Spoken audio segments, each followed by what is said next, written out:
you cannot get paid if people don't know you exist. What was the inspiration? Social media is a practice room, it's not a stage. My mindset was, how fast can I make it happen? Mm. I was acting as though it was inevitable.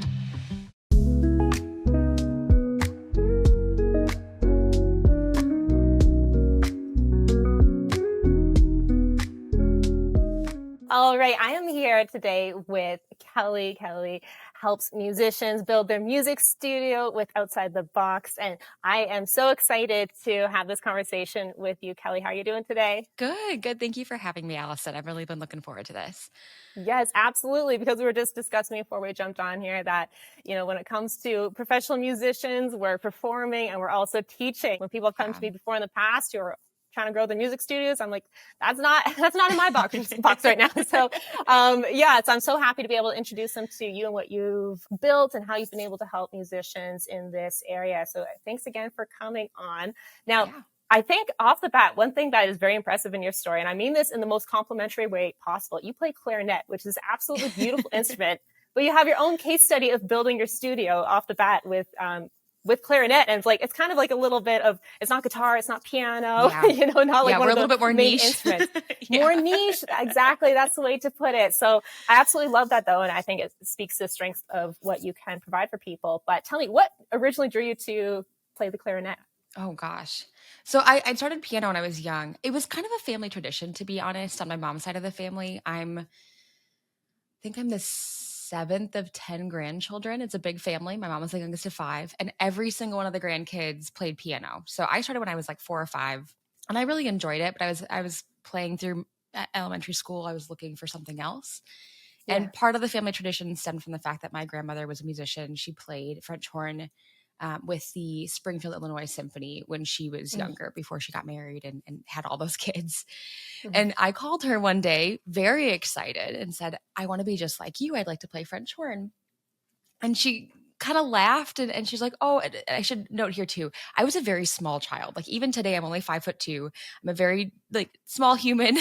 And at that time I was really tiny. And she's like, that's so sweet. And also, why don't you try something smaller, like maybe clarinet? Oh, no. And I was probably 8 years old at this point. So my mom went to the local music store and rented me a clarinet. And at the time bought me VHS tapes. And I sat in the basement for probably a month and watched the same VHS tapes over and over and over again to learn the clarinet by myself before I could start lessons that fall.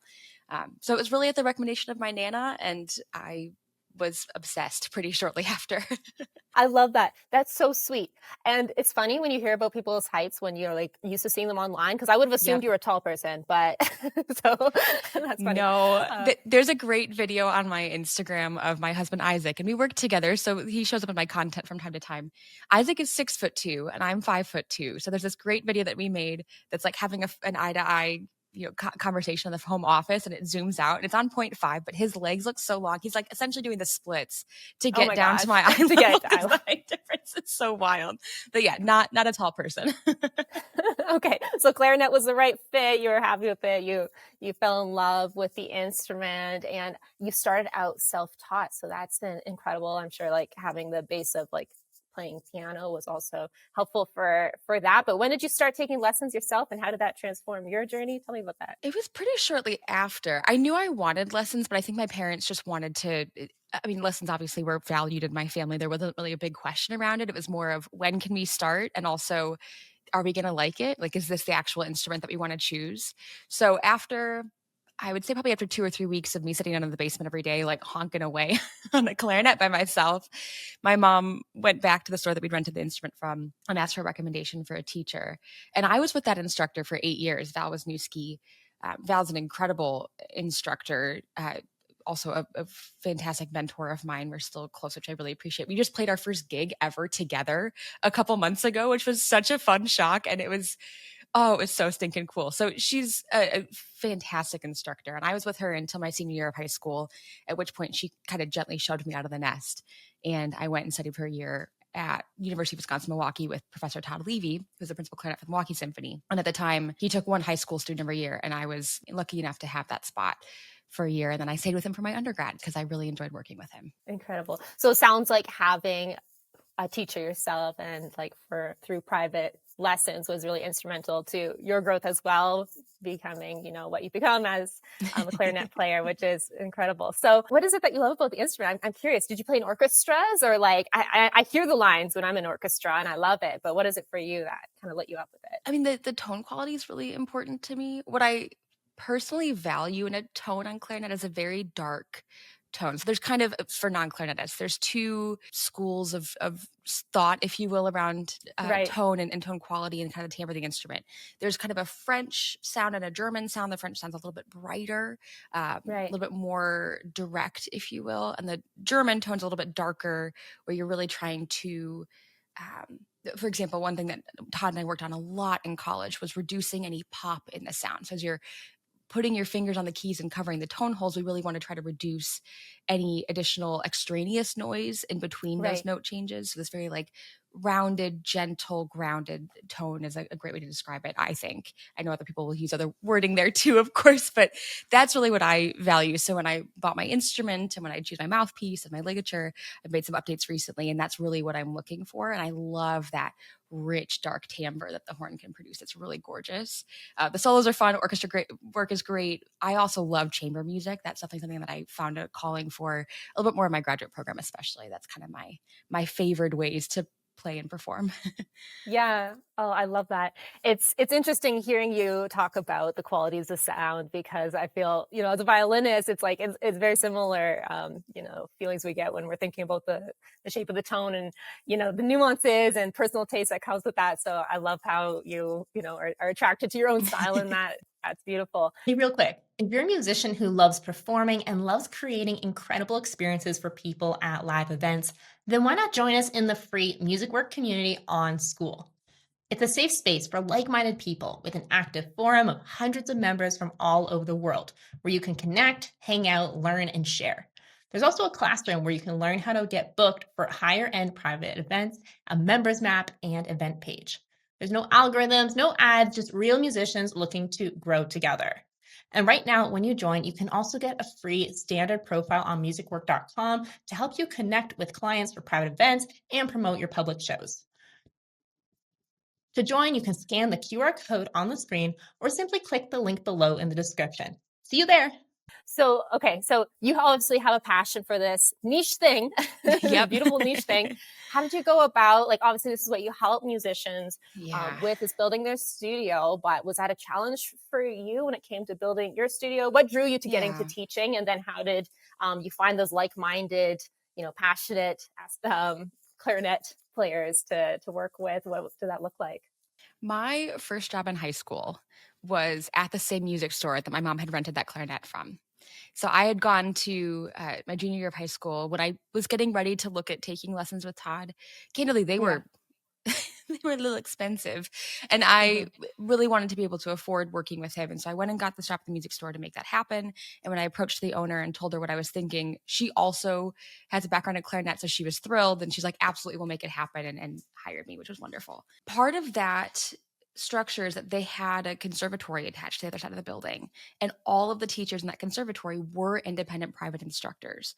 So Right. I was able through high school and undergrad working there in the summers and over holidays to see what it meant to have a full-time studio business, to see other musicians who were established and successful, and I was able to learn from them and apply those things I was teaching all the way through high school. I think I started teaching private lessons when I was about 16.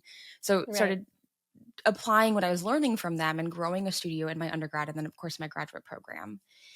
A fun little aside too, affording music school, of course, a challenge for all of us. I was working in marketing on the side to pay for my music degrees through undergrad and graduate school. So when I graduated from grad program and I knew I wanted to build a studio because I saw this as this very clear path that I understood and really enjoyed and was passionate about to have that stability in my revenue and income. I took all the things I had learned working in marketing and applied them to my studio. And in about 2.5 months, I had 43 students. So was it a challenge? Yes, it was a challenge. I mean, I made that Hmm.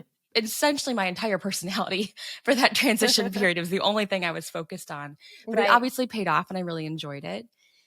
When COVID hit, I had colleagues that were asking how that all happened. And that's sort of how Outside the Box came to be. I always joked that it was an accident. It was an accident in the sense that I didn't realize I was building a business. I was just having fun because we were all home and I was bored over COVID, Yeah. candidly, getting on Zoom and answering my friends' questions. And then that turned into friends of friends and friends of a friends of a friend. And like people were calling me with policy questions or marketing questions or business questions that they were experiencing because they heard about me kind of through the grapevine. So that is how Outside the Box came to be. I had other colleagues telling me I should start charging for this service, which I was doing for months just because it was fun and it was entertaining and I was passionate Right. about it. Right. That's incredible.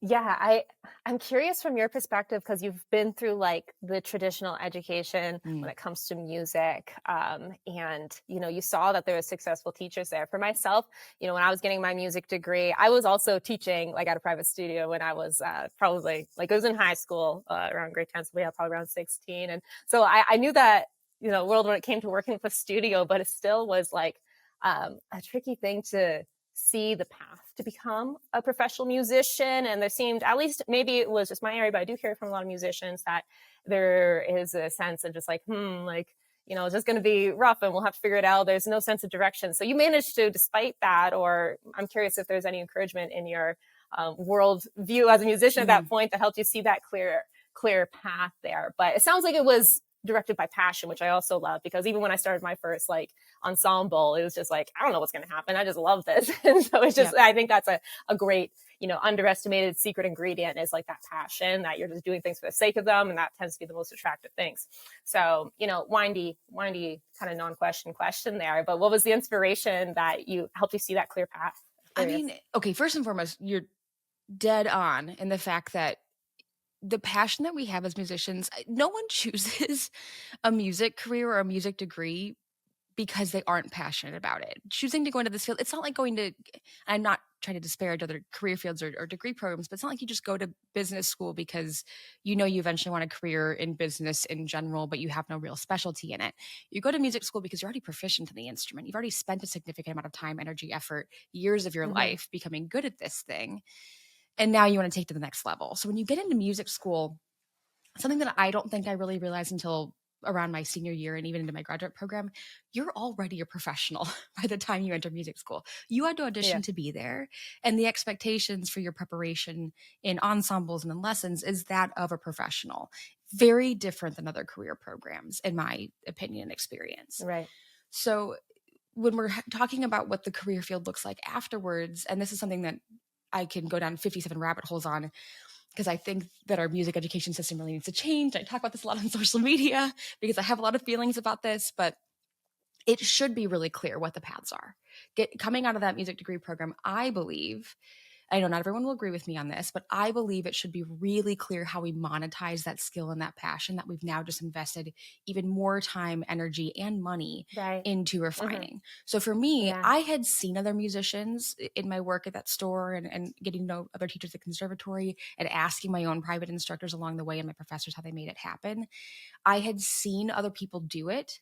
So I think in my brain, it was clear to me that it was entirely possible to sustain yourself on private teaching alone. And therefore, and this might just be the way that my brain works, but I'm like, well, if it's possible for other people, then it's sure as hell possible for me. So I'm just going to run in that direction as fast and as hard as I possibly can to make it happen, because I had no backup plan. I had no other job or source of income. We were relocating across the US from Georgia back to Wisconsin. I was like, I have to figure this out. I have to figure out really fast. Right. So it was not a matter of, can it happen? My mindset was, how fast can I make it happen? Mm. And I think that's Mm-hmm. really what allowed me to expedite the process. I was acting as though it was inevitable, if that makes Yeah. sense. I love that.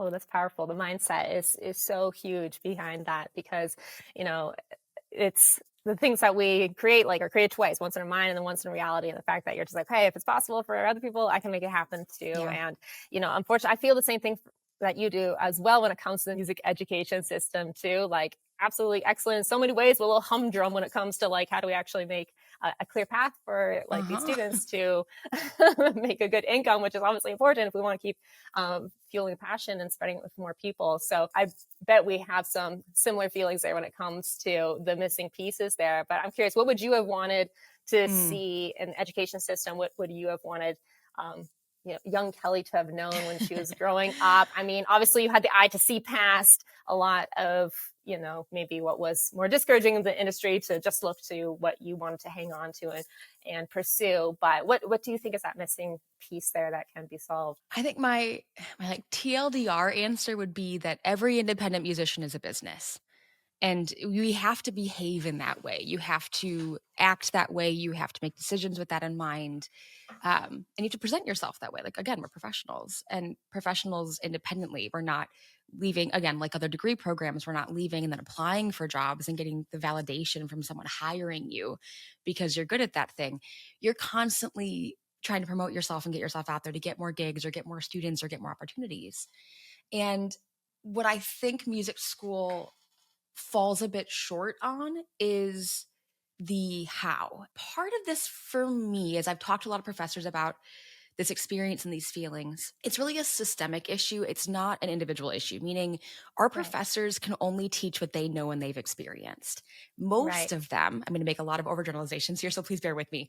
Most of them went to their undergrad, to their master's, Mhm. to their DMA program, and then went right Right. back into academia shortly after and started teaching. Right. That's all they know. So when we're talking Yeah. about career paths, their career paths that they are aware of, that they've experienced are, you can take auditions for other professional ensembles. Of course, in my case, this would Mhm. be orchestras mainly or military bands. Mhm. You can have a chamber music career, but that's usually something that's supported by the other work that you're doing through a larger ensemble or through a university, or you can be a professor. Private Right. teaching is there, but it's kind of, I don't know, this is probably a perception that I had from the instructors that I worked with. There's a lot of this rhetoric in classical music that those who can't do teach, and nothing grinds my gears more than that belief system, because I really am passionate about teaching, and I'm honestly more passionate about teaching at this point in my life than I am about performing. I really don't care if I get on a stage all that often. That's not why I make music at this point in time. I make music because it's just fun for me and I really enjoy it. What I'm excited about is watching my students overcome obstacles in their playing, or watching them take what we're Yeah. doing in lessons and apply it to their real life. That's so exciting. So that is that's like a little aside here. It is such a valid career field. It's such a Yeah. valued career field, and that's something that I just want to point out. All that to say, I had a very narrow view of the industry leaving my undergrad and even my graduate program. It wasn't until I started going to industry events like the NAMM show. NAMM, for those who aren't aware, is the National Association of Merchants of Music, which is a Mhm. national organization, actually an international organization. There's this big conference out in Anaheim, California in January every year. There's like 100,000 people that go to this conference. It's Oh, enormous. wow. And Yeah. walking that show floor and going to those education sessions and seeing the actual entire industry, the Right. manufacturing, the sales. Yes, there's performance, but there's also stage hands, and there's training for lighting and audio, professional audio. There's College Music Society does a whole conference within that organization. There's so much going on there that when you get a full picture of what's actually happening in the industry, and you're seeing not only school education and university education, but also everything else, and even outside of classical music, it's shocking how much opportunity and money there is. And that is something that university is not showing us, because again, they don't know. They've never experienced it. They haven't lived Yeah. that life. So it's really hard to teach from something you've never experienced. I don't hold professors accountable, but I do hold the university system accountable. And I think this is something that I've talked to folks at NASM, National Association of Schools of Music, and at CMS, like Collegiate Music Society, that are pushing for some of these changes, and we're trying to get curriculum updates. But there's a lot of bureaucracy in the university system. It's a Yeah. slow push, slow process. Yeah. Absolutely. And I couldn't agree more that, we love our professors and the experiences we have, but if they haven't experienced anything besides what they know, then it's natural to teach us what you know. But I think the lesson is like, there's a big world out there. So it takes some exploring and getting connected to, you know, uh, people like you who can show people, more of what's possible. I think it's so important when it comes to continuing to educate ourselves and learn what's possible. So absolutely love what you're doing there. What's your vision for the kind of big question? What's your vision Mm. for the music space? Like, what do you see when it comes to, like, of course, we've talked a little bit about if musicians could have more of a foundational understanding of how they can monetize their skill set. That's super huge. But I'm Mm. curious if anything else comes to mind when you're thinking about that. I think if there was one thing that I could impart to other musicians, like one nugget of wisdom that I've experienced now in my career being a self-employed musician and business owner in multiple different ways now, you cannot get paid if people don't know you exist. So if one thing could change in the university system or in how we're approaching music as a career field, it would be that musicians would learn how to market themselves and they would learn how to get more comfortable getting themselves out there in front of people. You can't get gigs, you can't get students, you can't get recording opportunities. No one's going to play your compositions if they don't know that you exist in the world. So there's a lot of dialogue online right now where I saw a post even in we host a public Facebook group that people can ask questions about private teaching. I saw a question this week that was essentially, how do I get online students without doing the whole social media influencer thing? I think we have to let go of that. Like social media is here to stay and it's Mm-hmm. free and you can Yeah. post whatever you're working on at any time and it's going to help you find, like, the algorithm's job is to help you find that super niche audience that cares about what you're doing and is willing to pay you money for it. We have to embrace that. So Mm. something that I think, if I could like wave a magic wand in the industry and fix it, it's that we get past this weird mindset that we have of art for the sake of art should not be promoted, or art for the sake of art does not need to get monetized, and realize that we have a skill set that people really do value. The entertainment and music industry is a multi-billion dollar industry. We are just looking for a small portion of that. And if you can get yourself a little bit outside of your comfort zone and think outside the box, this is where the name comes from, there's so much runway for us and so much opportunity for us to really grow our careers and have people pay us for the skills and the passions that we have. So again, it takes time. I'm not saying this is an easy thing, but a lot of folks, when we talk about social media, they're like, how do you find the motivation? It's not really motivation. Like, that doesn't come from an external source. Mm-hmm. Motivation comes from just taking action. You just do it. And then the more that you do it, the more you learn and the more motivated you get as it continues. And the same Right. thing has to happen in these music programs. Like, we're not really motivated for change right now, but there are external factors that are pushing us in the direction that we're talking about right now. Enrollment is down. At every university I talk to, they're almost every university, their enrollment is down right now. Music programs are struggling. They're going to continue to close. So if we're not embracing this business mindset and this marketing mindset, my prediction is in 10 to 15 years, especially a lot of these smaller programs will cease to exist. So if we want the university jobs to stay open and we want the music education field to continue, we're going to have to make some changes here. Mm-hmm. That was so brilliantly put, because I was, going to ask you next, what is that missing piece? Like, obviously you were able to build your studio quickly and you had that marketing background, but if you want to fill in more on that, but it seems like what you're saying is, hey guys, like, let's get over the social media, like posting anxiety, which we all can relate to, some of us more than others. But yeah, when seeing it as an opportunity to promote yourself in whatever way it is, but especially when you think about, we used to have to pay for advertising and this is completely free. Of course, it comes with different trade-offs, but embrace it and just have that positive mindset. I think that's so powerful, and that will be super encouraging for a lot of musicians to hear, to see things in that perspective. I get the anxiety piece of it. On a really personal note, when we started posting on Instagram about studio building, this would have been probably like early 2021 would be my guess. So I'd been running outside the box for a few months at that point. I was still teaching full time. So what would happen is, as I was finishing up my teaching for the night around like 8:00, 8:30, Isaac, my husband, also my co-founder at the box, he runs all of our technical stuff, and the social media strategy is really his area of expertise. It's so helpful. That's his background in marketing career too. Very helpful. Right. He would come to the studio and meet me Mm-hmm. when I was done teaching to record videos. Mm-hmm. And he would have picked out a couple things. And at that point, early 2021, coming out of COVID, if we think back to Instagram Reels at that point, because I wasn't on TikTok yet, it was that era where the voiceover reel was really popular. Do you remember what I'm talking about? Yeah. Yeah. You'd like mouth along with something and then put words on the screen to change its meaning, whatever the Yeah. sound Yeah. was. Yeah.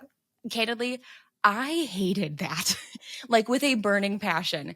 So we would record one or two of these videos, and by the end of it, I would literally be in tears because it felt so misaligned with who I Oh, was. Like, yeah. I'm not an Mm-hmm. actress. I just want to play my stupid clarinet. Like, this is so Yeah. dumb. And I would have an emotional reaction because it was just really frustrating. It felt like I wasn't Yeah. good at it. I didn't understand. And you can see that reflected in my content. If you scroll Oh, yeah. way back through, which now there's a lot that you got to scroll to get there, but if you scroll way back through, you'll see on those original videos, I have like filters on everything on every video. Like I'm trying so hard to control these things. I'm afraid like people are going to judge me online, or I'm going to make a post and someone's going to talk about how I look or how I talk or something that I'm not aware of or that I can't control. And that's going to be really embarrassing and difficult for me to hear. So I was trying to control for all these little possibilities. That was not the thing on social media that obviously lights me up and that's successful for me. What Right. really matters when you're getting yourself out there and promoting yourself is it has to feel like you. Really good marketing just reflects actual real life. It reflects how we want to be talked to, how we enjoy communicating with other people, how we enjoy being communicated with, how we enjoy being sold to, because we all do have preferences when we're buying something and how we're sold to or how we're not sold to. For example, long form sales copy in a big long Facebook post, not my jam.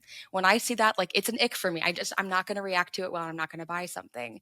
I react well to authentic videos. I want people to show me their genuine opinions, belief, experiences, and feelings. And therefore, that is what I do online to the best of my ability. Where am I going with all this? There is a right way to create content for each person. There is no Mm. one right way to create content or promote yourself as a musician or as a business for everyone. There's no one size fits all answer here.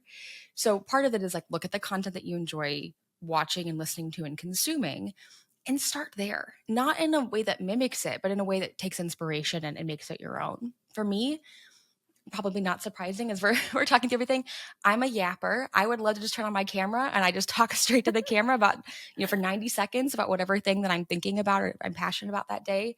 And that's really where it takes off for me.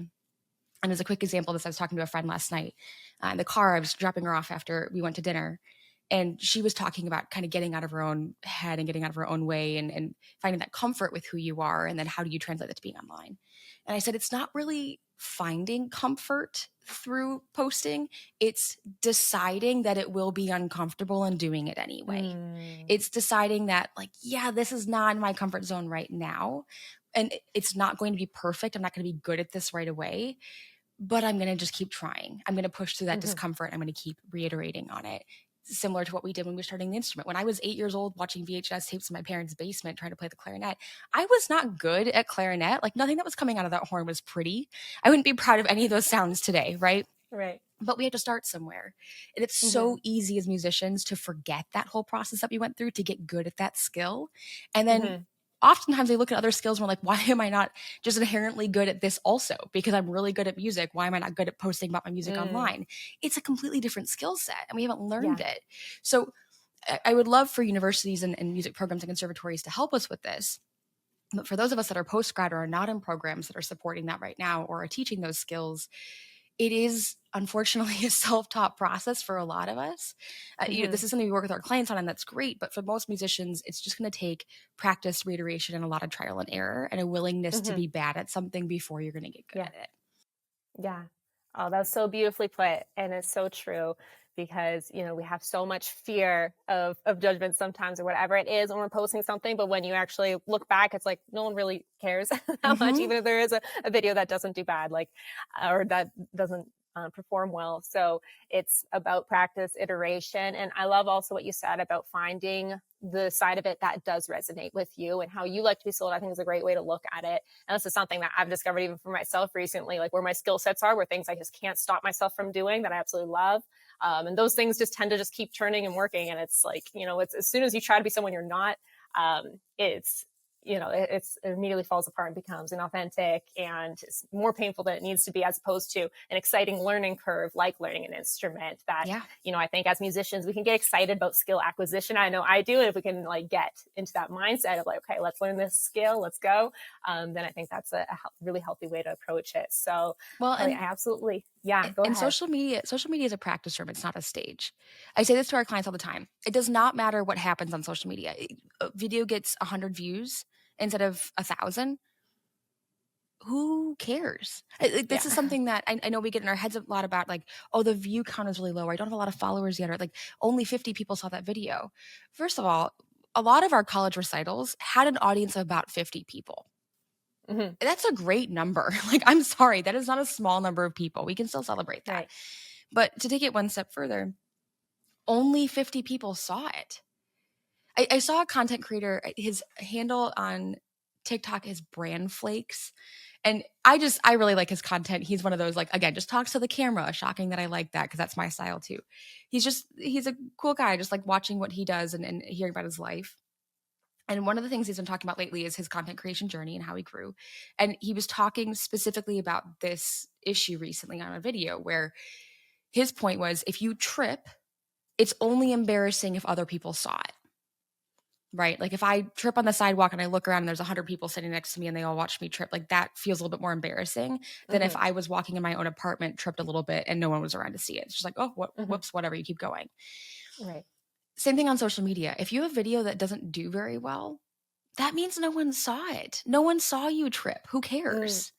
Like right. you tried it, it didn't really work, and now you can reiterate. So this willingness to try something again, like 3 to 5 times, and Mm-hmm. keep reiterating on a certain style before you give up on it or you pivot. I'm not saying give up on social media, but before you try a different style or pivot a little bit, that's really important. Likewise, if you're creating the same kind of content over and over and over again, and it's just still not landing, then it's time to refine.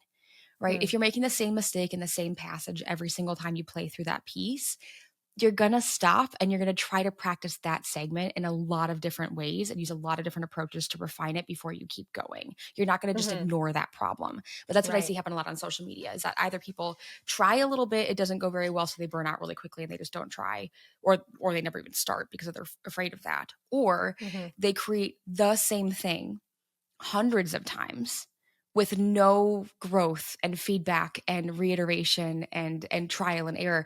It's just like plug and play the same thing constantly. And the way that you find what works for you is experimentation, not refining the same process that's not working. Mm, yeah. Yeah. No, absolutely. Because, even for myself and what I've seen with musicians, like I also try to encourage musicians to remind them that music is people's favorite thing. So you're at a pretty strong start right now. Like there's a Yes. good chance people Yep. are going to love what you're doing because, so many people will just love music. You know what I mean? So just embrace that what you're Hmm. doing is like good for not only your soul, but good for humanity. And it's going to, it's going to be enjoyed even if it's a small amount of view count or a large amount of view count. I know there's different styles of content, but when it comes to being musicians, we're generally like people. So whatever fear you have about not being, received like as completely lies and just, keep embracing your own unique talents and passions and getting out there and people will thank you for it. So absolutely love that. Something that I've learned in the last couple of years is that there's no way to realize your own full potential when you're Mm, measuring your success by what you believe others may or may not think about you or your career or whatever, your path looks like.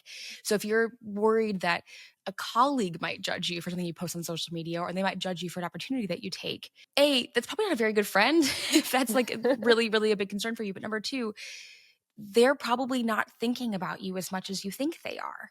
Like if you mm-hmm. post a video and they don't like it, they scroll right by it and it's gone. They forget, like, how Yeah. many pieces of content do we consume on Instagram and TikTok in a day if you're scrolling through things? If someone sees that video and it got 50 views and it maybe wasn't the strongest thing that we put out there, it just poof disappears. No one remembers Try it ever again. existed. Yeah. Exactly. Yeah. So you can make a video on the exact same topic tomorrow and the day after and the day after and the day after, and it really doesn't matter. It's Hmm. okay to keep again reiterating the same topic or the same thing and just making those little micro tweaks and refinements until you find what works for you. But all that to say, other people's perception is never going to be actually as strong as it is. They're worried about what you're thinking about them. They're not thinking about you. So it's really Hmm. important that you kind of get that out of the way and just allow Yeah. yourself to find comfort in being you, being maybe even misunderstood by people who Yeah. don't get what you're trying to do and move forward in the direction that you want anyway, which again, most of us should be pretty good at. We decided to go get music degrees. And that's already a very niche thing that a lot of other people judge us for or like look at in a questionable light because the whole starving artist trope exists. So we know that there's pushback on that. We're still making those choices anyway. So when it comes to marketing, I'm talking a lot about social media, but this applies to marketing in general. Right. Who cares what they think? All that matters is if you're having fun and you're pursuing your passions. Yeah. Yeah. So key. And again, like staying close to the passion and remembering what that is and why you're doing it, and finding the styles that work for you and getting over the learning hurdles along the way. And it's also, I don't know if it's the same for your industry as it is for like performance as much with ours, but sometimes like the numbers don't even matter as much. Like I know so many musicians who have barely any followers, that they just have like a few pieces that are like a stunning portfolio, and they get like multi-thousand-dollar gigs. And it's just like, sometimes the things we think matter don't actually aren't actually what matters as much. So these metrics that we can sometimes get choked up about doesn't mean that it doesn't actually reflect your value. It just reflects an algorithm in those particular circumstances. So Yeah. I think that's also something to keep in mind. And different metrics might matter for different goals. Like if your goal is okay, so for example, we get most of our clients on social media. Most people find us through the posts I make on Instagram and TikTok.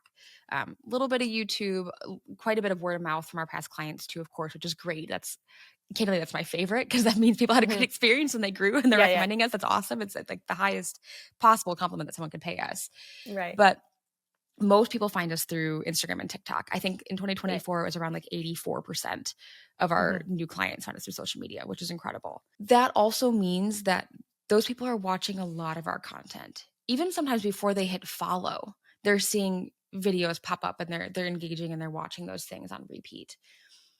They're spending a lot of time with you before they Mm-hmm. get on a call or before they look at, for a gig, they look at booking you.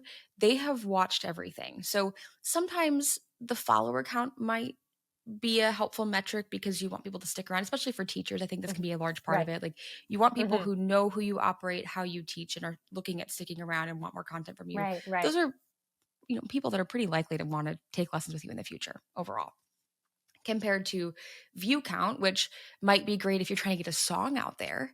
Like if you're trying to Mm-hmm. get a new piece or new album promoted, view count might feel more important, or saves of Mm-hmm. a piece of content that it uses that new song might be really valuable to us more than followers. So it depends Yeah. on the goals that you have for yourself and for your business. But also, I think on whole, the metrics are great and they give us information, but they don't need to be Yeah. what we live and die by. It needs Mm. to be, again, like that comfort and that authenticity. When you're honoring that, and the metric for success is how aligned does this feel and how authentic does this feel? Am I having fun creating this content? Then the rest of the numbers will follow. You don't have to worry so much about that. But then we can use those numbers to help make the tweaks and guide us, as opposed to Of that course. being our entire identity. Yeah, absolutely. And I love what you said, because, it's not your entire identity. I think that skill of learning to separate, the performance of content or whatever it is from your own value, is so key there. We talked about like social media being the practice room and not the stage, but also in general, in running your business, whether it's performance or education, this is universally applicable. Execution is the thing that makes a musician successful. It makes us successful in lessons and in university, but that it definitely makes us more successful in getting jobs and having a career in the industry. And when I say execution, I don't mean taking perfect action and like toiling away in the dark behind closed doors until you have a final product that you can release. What I mean is taking steps knowing they won't be perfect and that we will have to refine on the go, and taking steps that we're afraid of or are anxiety producing because they are new and scary and we've never done it before. It doesn't matter how perfect the action is, it just has to exist. Like we just have to take those steps. Hmm. And we talk about this a lot in running a lesson business, but especially for our performers that are listening. That is the most important thing, whether it's posting on Hmm. social media, whether it's contacting venues, whether it's putting together a new ensemble, releasing an album, whatever it is. You just have to do something in that Yeah. direction. And as we said earlier, Hmm. that's when the motivation follows. But more importantly, that's when we learn and we refine and we grow so we can actually get to the end result that we're desiring. So Right. if I could like impart one thing and one thing only today on Yeah. my fellow musicians, it's that you really just have to try something as Yeah. opposed to staying where we are. If you want life to look different or career to look different, you're going to have to behave differently too. No, that's beautiful and so brilliantly put, because yeah, we need to take those imperfect steps to be able to learn and iterate, and having that healthy mindset that we've spent so much time. I feel like we just like entered into like your world of how you like seeing a bit through Kelly's lens of the world, and it's bright and beautiful. And there's so many opportunities. It's been wonderful. So I know that's going to be incredibly encouraging. So thank you so much, Kelly. I love this so much. How Yeah. can people find you? I know your Instagram is like there's Yeah. a party going on there. So definitely share that one there. But Yeah, Instagram and TikTok is definitely where I hang out the most. My handle on both is Kelly Reardon Musician. You can also find us at our website, which is outsidethebox.com. But box is spelled like Johann Sebastian because I have a very dad sense of humor. So it's BACHS, yeah, outsidethebox.com. There's a ton of free tools and resources there too, like just a little bit of plug for that. If you're trying to figure out if you want to teach lessons or you're trying to figure out how much to charge, we have a private music lesson calculator. There's a free Facebook group. There's a little toolkit, recommendations to get started. There's a whole bunch of goodies there. They exist for a reason. Like, please just use them. I hope that that's helpful for everyone too. of course. Thank you so much. And of course, I'll link it up beneath the show notes if you're watching this on YouTube or wherever you are. So yeah, thank you so much, Kelly. This has been a blast. I really appreciate you coming Yeah. on. Thanks for having me. This has been so much fun. I, again, went in a totally different direction than I was expecting to. This has been awesome. Thanks, Allison. Thank you so much.